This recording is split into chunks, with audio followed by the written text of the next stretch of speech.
I got a special mail call today.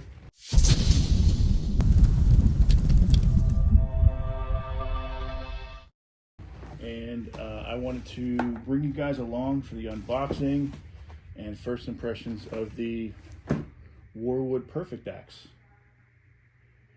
I'm going to do my best to keep an open mind and yeah, give a pretty good first impression. This video will be a first impression. I'm going to film it all in one take so you guys can get my real impressions. But yeah, shouldn't take too long. So let's get into it. I'm just going to use my box cutter. Nothing fancy. Just to kind of get right into it.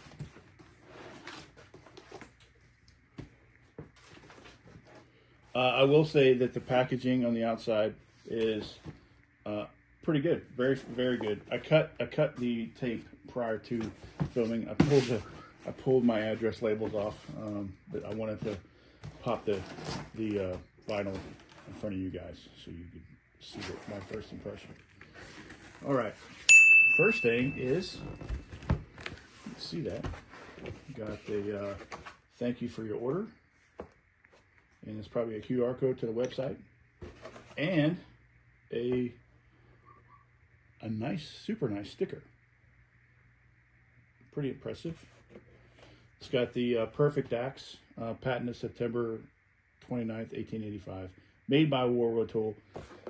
That's where I'm going to be a little bit skeptical because from the pictures that I saw on the website and everywhere else, I'm a little skeptical about this axe, but I'm going to do my best to keep an open mind.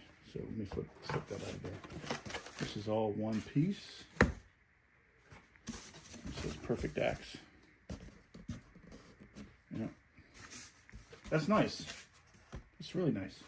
Set that there. All right, and first things first, the handle has lacquer on it. I am not a huge fan. That's the very first thing I see, and there's a little bit of a stain there. So I messaged Warwood, shot him an email to ask them if they wanted to send this to me, and so I can have a look at it. I didn't hear anything. No response. No, thank you. No, I just didn't get anything back. But the handle isn't bad. The grain orientation is about 45 degrees, so that's about the limitation of, I guess it's okay. It's just okay. Yeah. Just okay. The sheath, though, let me see if there's anything in there. Oh, that's it. Just the thank you and the sticker. I'm going to put that back in there. Just slip it on the bottom. All right. Let's get into the axe. First look, the leather mask is actually, it's pretty thick, and it seems like it's going to be super durable, and it does its job. It's keeping it from coming off, and it's going to protect the blade pretty good. It's got a full welt all the way down, so that'll keep the stitching protected. Machine sewed. So I don't know. We'll see. But the mask seems to be in pretty solid design and in good working order. I like it. Could use some oil. No signs of cracking. Sometimes you'll get a sign of cracking on bend, but it's a one-piece construction and then folded over with a welt in it and a snap. Simple design and effective. All right, let's get into the hang. There is a lot of curl down here on the bottom, all the way around curl, which means it was probably hydraulic press fit. Not a fan of that, but I don't know. We'll see. We'll see. The lacquer, man, that's just terrible. I would have never done that. I understand why they do it, because they put their stuff in a warehouse and it sits there until someone buys it, and then they ship it out. It keeps the wood from getting moisture in it. They could put wax on it, though. That would be better. That would be my suggestion. Wax it. It's hung proud, which is, it's kind of cool. That's about where I would hang it. You know, just maybe 3/16 of an inch above the eye. That's decent. It's not necessarily cut straight, but that's all right. It's just cut. It's not sanded. It's not finished. It's just hung. And well, it's been ground. It's been ground, and it's been ground hot because the metal wedge that they put in there is burnt. So it burnt the wood. It got the wedge too hot. Oh yeah. And it burnt away some of the wedge. And the wedge is a little bit pushed down. It looks like a poplar wedge. Probably a poplar wedge.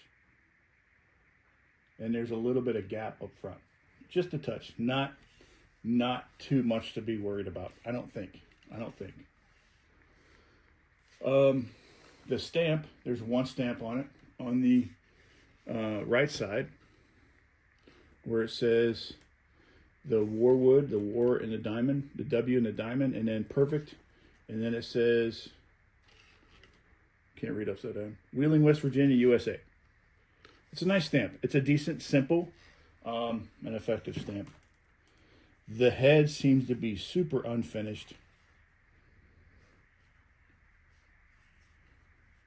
Super unfinished. Like they pulled it straight off the dies, cleaned it up, and hardened it. That was it. Just a forged finish. Not necessarily what I would call perfect. If it was perfect, it would be finished all the way. The edge is, let's talk about this edge. It's got a super thick profile. Let me see it that way. With that super thick profile. I don't even know. Let me find my bevel gauge.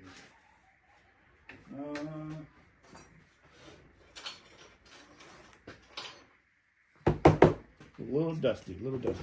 Let's measure this bevel. I would put it at probably a 40.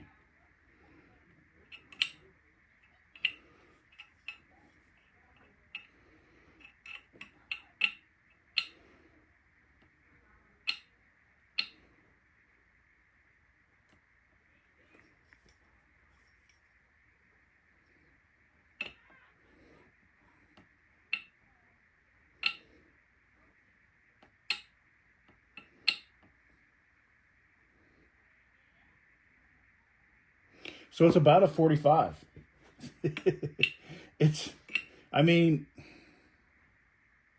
Yeah. This is my Whiskey River bevel gauge. And you see it's on the 45 and it wiggles a little bit. So it's actually a little bigger, probably like 46. It goes from 40. My bevel gauge goes from 45 to 60. It's definitely not 60, and it's wider than 45. That's gross. That's like a splitting profile. Will it chop? Maybe. So, yep, that's. So I got this. They're having a Groundhog Day special, 20% off site wide. I was like, now's the time to pull the trigger on getting to have a look at one of these, because I emailed them and didn't get anything from them. So I went ahead and bought it. So now I could get to say what I want. So that's what I'm doing. The lacquer's gross. The finish on the head is left to be, man, it could be better. The pole's finished, and the chamfer on the back of the pole is finished. The pole is not that long, so it's not a very long pole. Yeah. So yeah, I'm not necessarily all that impressed with this. Was it worth the $127, $128 to take a look at this. Probably not, but I'm going to tune it up and make it nice after I take a look and see how it performs. It may be a little while before I get to have a look, but this is just a regular standard for a boy's axe. I think it could be a lot thinner, which will probably happen after I don't know. We'll have to see. I mean, it's hung okay. It's got the curl all the way around. Like I said, it was probably hydraulically press fit and then wedged. Mechanically wedged. And then, yeah. The metal wedge pushed, I don't know if you can see that. The metal wedge pushed the popper wedge down a little bit. Yeah. I don't know. Tell me what you guys think. I'm going to make an attempt to put this thing to work. But before that, it's going to be a few parts in this series. This is going to be kind of a new series. Taking a look at this Warwood Perfect. I think. At least 3. Because the next episode I'm going to compare it against other Perfects of the same size. So we're going to take a look. This is a 2.5 pound head on a 28-inch handle, I believe. Well, it's a 26 and a half. From the top of the pole, from the top of the eye to the very bottom of the foot is 26 and a half. They marketed it as 28. So that's weird. Yeah. I think it could be better. So next episode, I'm going to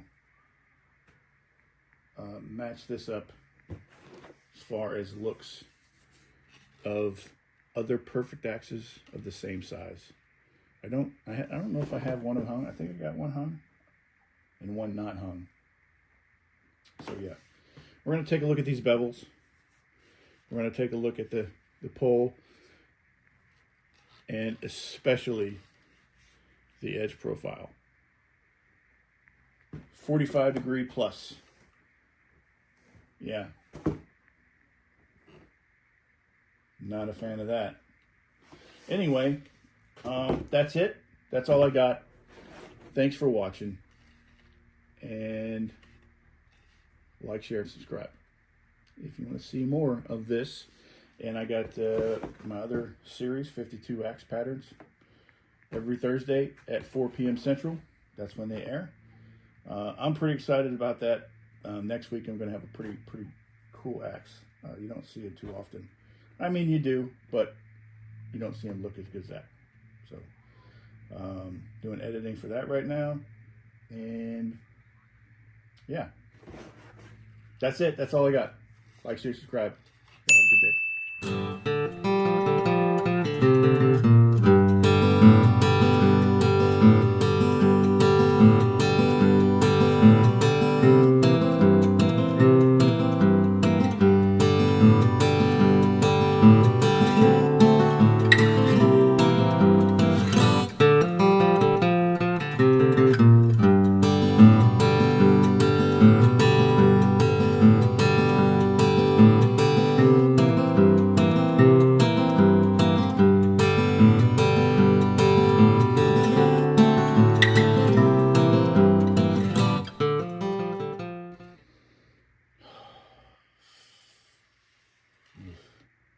This is terrible.